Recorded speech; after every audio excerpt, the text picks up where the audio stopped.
do you have any advice for people trying to find the waves? Because obviously that's the big key, right? So is there anything that you would suggest now looking back on it of like as a young person, how do you kind of find those companies that you think have more of that potential rather than kind of more that staged, more backwards looking idea?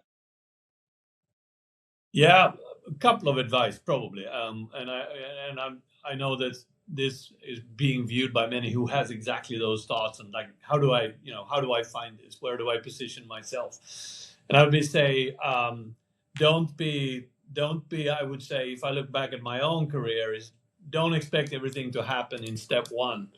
I would say that a career is very much being somewhere which is well positioned, and then you figure out another position and make a little move, and then another one and make a little move. I know that many people that I coach and meet is like, okay, how do I get to the executive management of a large corporation, or how do I make a startup that has impact so the entire world changes? Those kind of small ambitions is very normal, but I would say one thing leads to another. And I would say follow your passion compass. What you feel passionate about is most likely what's going to make you engaged. And if you're engaged, the world is the opportunity. So I would say follow the interior passion compass, choose what you think is right, position yourself well, and then take another step in small incremental steps. And then you will grow as a human being.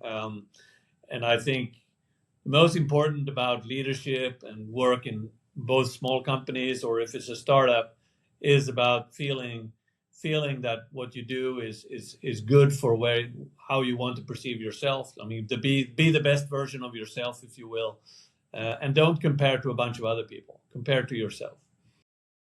Because it seemed like, with 4G LTE, the carriers really kind of stayed in a very, not necessarily narrow, but a very focused ecosystem.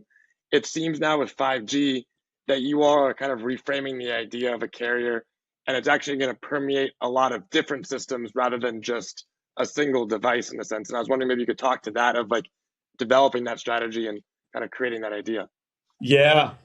I mean, totally. I mean, what you could say is that from having been a business where we sell phones in stores only, we are now in the business of selling new type of experiences through these devices. And of course, it's a large ecosystem. I mean, there are Android and Apple devices that are massively big on our network. All of those companies are working on being able to enable these devices to do much more than in the past. At the same time, there is, Internet of Things, there are small sensors, all kinds of stuff getting connected to the network, as well as private networks being built that are all sort of part of the same experience. So I would say that this whole thing is developing into some sort of big innovation platform. And I've never seen anything like it. We have companies after companies that are contacting us and wants to develop their thing on top of the network. And that's the news. The news is that we are helping every enterprise in America to figure out what's the art of the possible for their digital journey. And that's super exciting to me. And we can do that because we can provide connectivity, to any of their dreams that they have. Yeah, I think you called it. We call this the era of innovation. Yeah. Yes, you call it 5G, the platform of innovation, I think was on some of your articles, right? Yeah. And creation. That's right. And I think we wanted to circle back to the future, with AI, everything like that coming. You're in an amazing position to see that developing right in front of you. How do you suggest for current engineers today to be ready for that revolution where they're going to be working side by side with AI in their careers throughout their career going forward? Well, I mean, the best way for me always has been to try some of the technology myself and try to experiment and be playful. Have lots of teams. I'm lucky here. I can have lots of teams looking into different directions and build stuff. Building stuff, by the way, is kind of the basis of engineering. So if it is playing around with MLL modules or LLM modules, or if it's I'm using ChatGPT 4 and I'm using Bing, which has won some of this. I'm using some of the Google apps, the latest one. Use the stuff and play around with it is normally the best way to learn what the capabilities are, as well as read a bunch.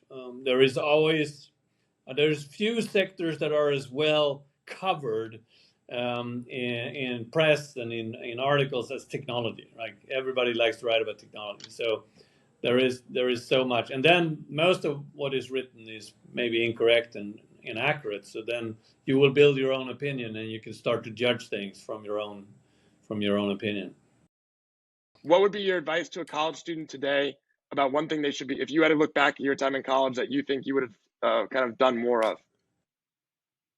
Oh, I do. I love to go to college. I had a lot of fun. It's probably, it's I was part of, I mean, when I was in college, we were running a restaurant, a few of us together, which served as both a restaurant and a nightclub, which, means that in college, you both have fun and you do your, of course you do your academic stuff and you get engaged in things. We created an environmental club. It was pretty early in 1989 when I graduated, or 90. We created an environmental movement club because we thought the future might be important with sustainability. And yeah, totally. And we still have that club. We still have our whole movement going on that. That has become a reunion work for us. So we reunite every year with the same group of people that I went to college with. And we do that, and we have a lot of fun. Nowadays, we're more discussing. We do have a little formal piece of a couple of hours when we discuss what's going on in the larger world of sustainability development. But the rest of it is fun. So in college, have both fun, combine it with academia, and think about networks, build networks.